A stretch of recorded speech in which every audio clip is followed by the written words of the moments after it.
Okay. The Toronto Maple Leafs have signed goaltender Martin Jones, blink, blink, to a 1-year contract. I have questions, I have concerns, let's talk about it. Real quick, think you know which way it's gonna go? Head on over to Sports Interaction. Whether it's before the game, live in play, or one of their many prop bets, Sports Interaction has you covered. Want to bet? Head to sportsinteraction.com/SDPN and download the Sports Interaction app, but only if you're 19 plus. Please play responsibly. So okay, the Leafs signed goaltender Martin Jones from the Seattle Kraken last year. He had a little stint in Philadelphia.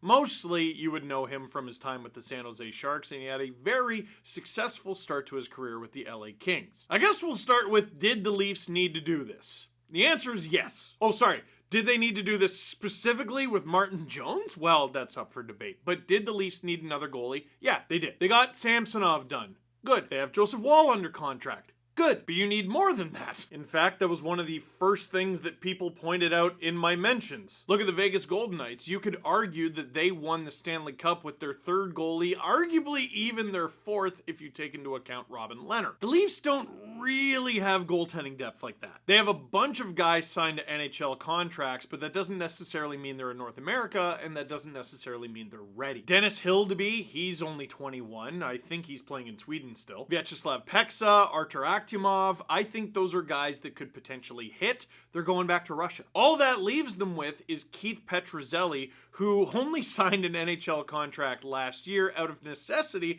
when the team literally didn't have any goalies left early on. Joseph Woll began last season as the third option, arguably fourth option, behind Matt Murray, who we now know is not going to be playing. He's going to be placed on LTIR. And there was also Eric Källgren, the team's third/fourth goalie, eventually became the fourth goalie, but at the beginning of last season, he was playing games. He was winning games. So you have Samsonov, you have Woll. I think that's a pretty decent tandem, but you are one injury away from giving starts to Keith Petruzzelli, I guess, and then you're an injury away after that from having no one, which is bad. It's obvious that the Leafs wanted a goalie with veteran experience. They were in rumors with Brian Elliott, who's getting up there. I remember watching Boyd Devereaux score a hat trick on him in person, and that was in 2009?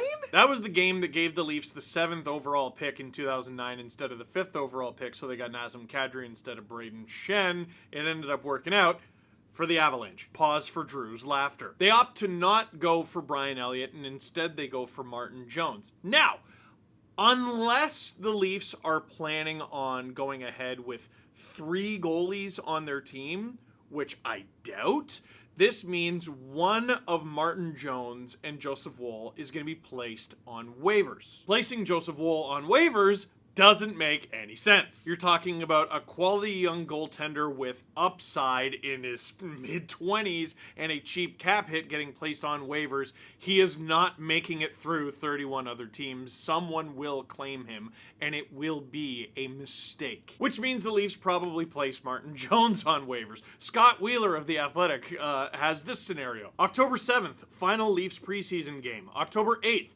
Martin Jones placed on waivers. October 9th, Martin Jones claimed off waivers. And then he had to throw this in. October 10th, Leafs fans still conspiracy theorizing about how all 31 teams have it out to get them. They do have it out to get them, Scott! How dare you! After signing his contract, this was posted on Twitter from his agent, Ray Petco. Martin Jones, moments after signing with the Maple Leafs, there he is, he's on the ice, he's working! He signed a contract, but he's working. Old pads and working. Thank you to Puckpedia for this information. Ray Petco has 9 NHL clients. 7 of them are goalies, and the last one, if his name sounds familiar to you, was James Reimer. Thomas Greiss and Martin Jones were his only unsigned clients. I'm pretty sure Greiss is retiring, and Martin Jones has a contract now, so he's 8 for 8. Now, there is a very important piece of information that we're missing. Cap Friendly has the cap hit that Martin Jones was signed to as a 1-year, one-way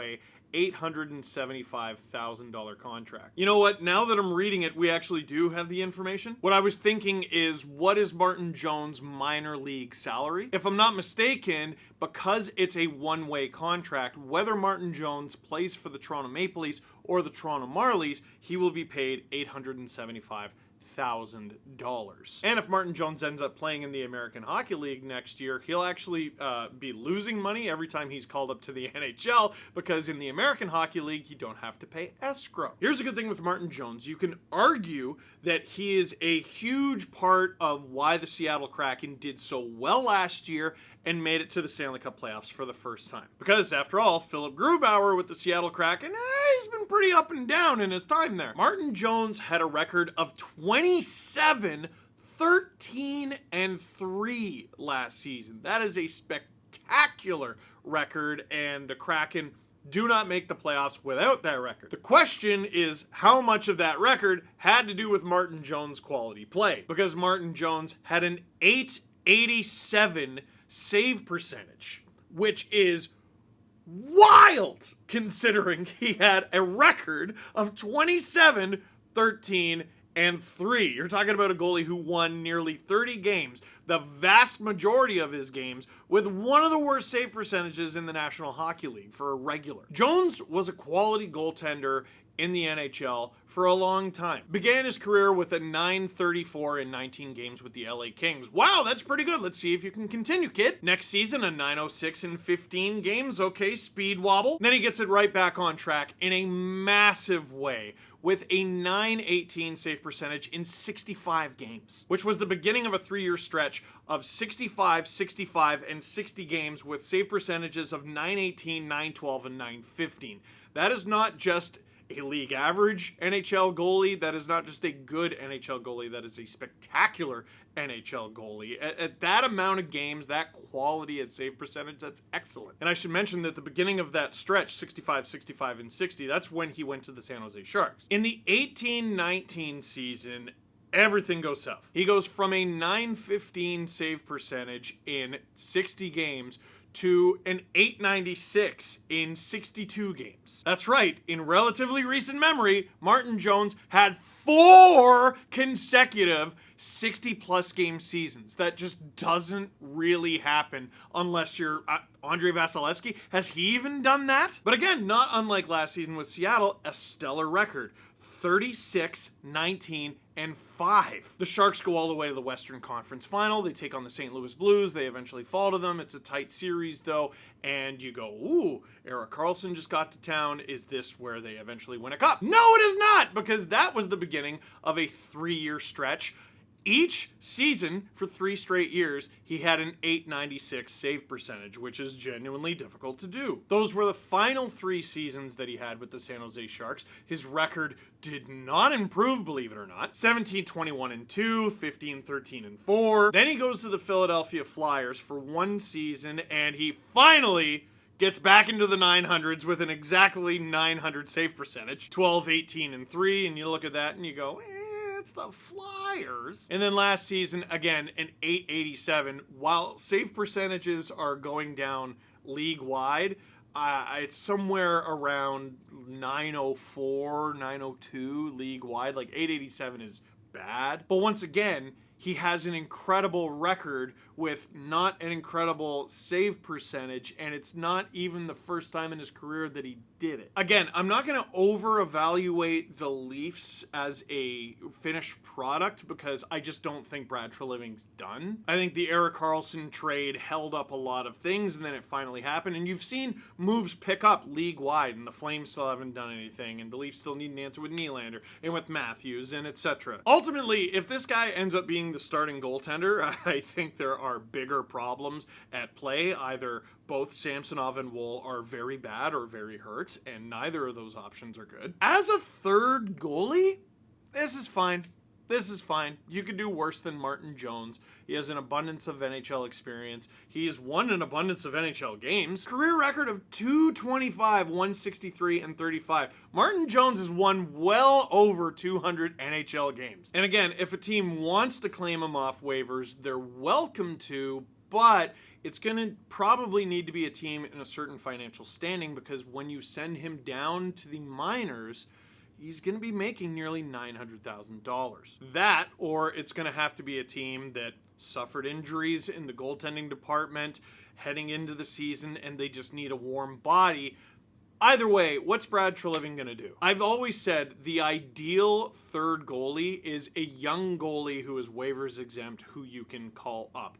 Those are not available in abundance, and the Leafs don't really have them right now. So you go out and you get a vet, and this one is Martin Jones. It's also Joseph Woll insurance in a way. You make sure he wasn't a flash in the pan.